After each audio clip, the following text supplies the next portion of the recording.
Good evening students. आज हमारा जो टॉपिक है मैनेजमेंट ऑफ चेंज में, वो नेक्स्ट टॉपिक है चेंज एजेंट्स।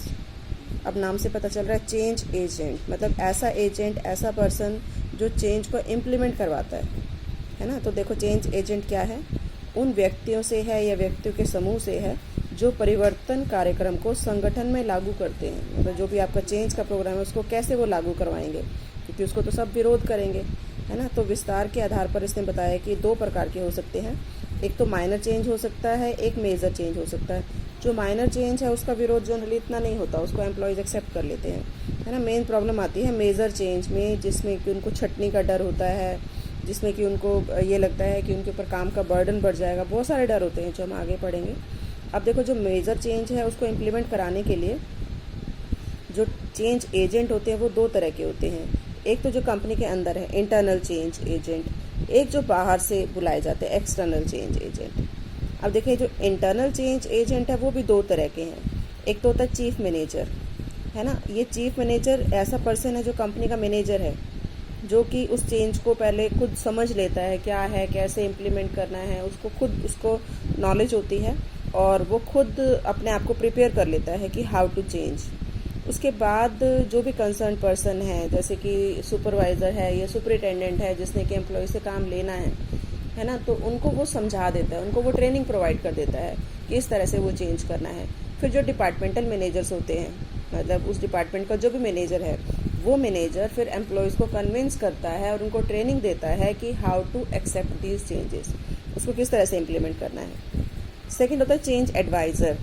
ये एक ऐसा एडवाइज़र है जो किसी भी डिपार्टमेंट का हो सकता है, जरूरी नहीं है कंसर्न डिपार्टमेंट का हो। एक ऐसा इंटेलिजेंट पर्सन कंपनी में ढूंढा जाता है जो कंपनी का ही एम्प्लॉय है, जो कि चेंजेस के बारे में एम्प्लॉयज़ को मतलब कन्विंस कर सकते हैं, मोटिवेट कर सकते हैं। तो सपोज़ प्रोडक्शन डिपार्टमेंट का है या हो सकता है सेल्स डिपार्टमेंट का है पर्सन, इसको बुलाकर इसको ट्रेनिंग दिलवाई जाती है ना। इसको समझाया जाता है, ये जो भी इनको लगता है कि बहुत एक्सपर्ट पर्सन है लेकिन कंपनी का ही एम्प्लॉय है, तो ये पर्सन जितने भी डिपार्टमेंटल के मैनेजर हैं उनके साथ मीटिंग करके उनको चेंज इम्प्लीमेंट करवाना शुरू कर देते हैं। और जैसे ही इम्प्लीमेंट होना शुरू होता है वो फिर वही डिपार्टमेंटल मैनेजर पर छोड़ देते हैं और ये पर्सन वापस अपनी प्लेस पर चला जाता है। उसके बाद देखो एक्सटर्नल चेंज एजेंट, जिसमें आते हैं प्रोफेशनल एडवाइजर्स। अब नाम से पता चला है एक्सटर्नल चेंज एजेंट है जिसको बाहर से बुलाया जाता है। तो जब जो चेंज है बहुत ज़्यादा मेजर चेंज हो, है ना, जिस चेंज को मतलब एक्सेप्ट करवाना एम्प्लॉयज़ से बहुत मुश्किल है, तो फिर उनको समझाने के लिए बाहर से प्रोफेशनल एडवाइज़र को बुलाया जाता है और वो मीटिंग करता है एम्प्लॉयज़ के साथ, ज़रूरी है तो उनके साथ, अदरवाइज जो मैनेजर्स हैं उनके साथ, और वो उनको ट्रेनिंग प्रोवाइड करता है कि how to implement the change, है ना। फिर उनको ट्रेनिंग प्रोवाइड करके जब वो एक्सपर्ट हो जाते हैं, है ना, वो भी स्टार्ट करवा के और फिर वो चला जाता है। लेकिन इसके बदले में ऑब्वियसली वो क्या लेगा, ऑनरेरियम। जो इंटरनल हैं वो तो कंपनी के ही एम्प्लॉयज़ हैं, इनको अलग से ऑनरेरियम नहीं दिया जाता, बट जो एक्सटर्नल हैं, एक्सटर्नल्स को जो ऑनरेरियम है वो दिया जाता है। तो ये हमारे दो तरह के जो चेंज एजेंट हैं वो हैं इंटरनल और एक्सटर्नल, और obviously according to the situation, कि जैसी सिचुएशन होती है उसके अकॉर्डिंग जो है वो चेंज एजेंट एस्टेब्लिश किए जाते हैं। तो एक तो ये टॉपिक है जो आपने करना है। उसके बाद देखिए कि नेक्स्ट टॉपिक हमारा आता है कि ऑब्वियसली परिवर्तन के विरोध के कारण, कि जब चेंज होगा तो उसका विरोध भी होगा, है ना। तो ये विरोध क्यों करते हैं भी, ऐसा क्या है, तो वो बता रहा है कि कंपनी के जीवित रहने के लिए, कंपनी की ग्रोथ के लिए ये चेंज किया जाना ज़रूरी है ना। चेंज हमारे समाज का भी नियम है और संगठन का भी नियम है, तो संगठन में भी परिवर्तन करना ज़रूरी होता है। जैसे बता रहा है कि फैशन के दौर में भी चेंज होता रहता है। अब इन्होंने टाइप मशीन का एग्जांपल दिया कि पहले टाइप की मशीन्स थी और फिर क्या आ गए, कंप्यूटर्स आ गए, तो वो चेंज हो गया। सेकेंड ये बता रहे हैं कि दूसरा पहलू है विरोध। परिवर्तन होना तो स्वाभाविक है और विरोध होना भी स्वाभाविक है।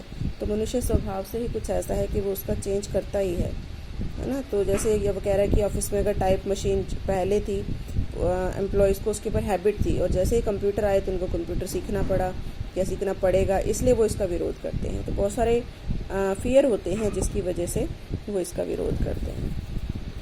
इसके बाद देखिए नेक्स्ट हमारा आता है कि ऐसे कौन से कारण हैं, इम्पॉर्टेंट है टॉपिक, ऐसे कौन से कारण हैं जिसकी वजह से जो है वो एम्प्लॉयज़ इसको रेसिस्ट करते हैं, इसका विरोध करते हैं। तो सबसे पहला होता है इकोनॉमिक रीजंस, अब देखो नाम से पता चल जाएगा। सबसे पहला फियर ऑफ अनएम्प्लॉयमेंट, कि जो एम्प्लॉयज़ हैं उनको डर होता है कि अगर कोई न्यू टेक्नोलॉजी आ गई तो फिर अगर वो नहीं सीख पाएंगे तो उनको काम से निकाल दिया जाएगा, है ना, नए एम्प्लॉयज़ रख लिए जाएंगे।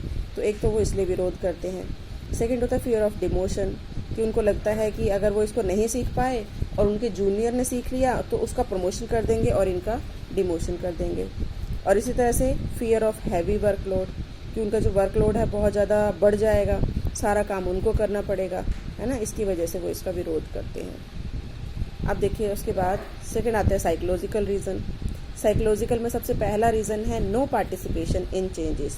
वो कहते हैं कि हमसे तो पूछा ही नहीं गया कि चेंज करें या ना करें, है ना, तो उनकी जो है वो ईगो आगे आ जाती है, या उनको ये लगता है कि जो भी किया जा रहा है वो उनको हटाने के लिए किया जा रहा है। फिर सेकेंड उनको लगता है कि ये सीखना पड़ेगा, इसकी ट्रेनिंग लेनी पड़ेगी, उसके लिए ट्रेनिंग सेंटर जाना पड़ेगा, है ना, या फिर कोई सिखाने उनको आएगा, उसको सुनना पड़ेगा, तो इसी वजह से वो ट्रेनिंग लेना ही नहीं चाहते।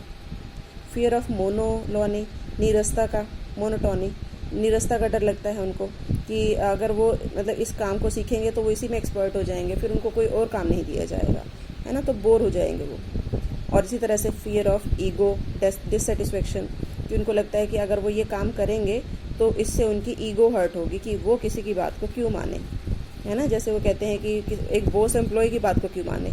अगर एम्प्लॉय को वो काम आता है, वो उसको नहीं आता, तो उनकी ईगो आगे आ जाती है, वो उसको एक्सेप्ट नहीं कर सकते।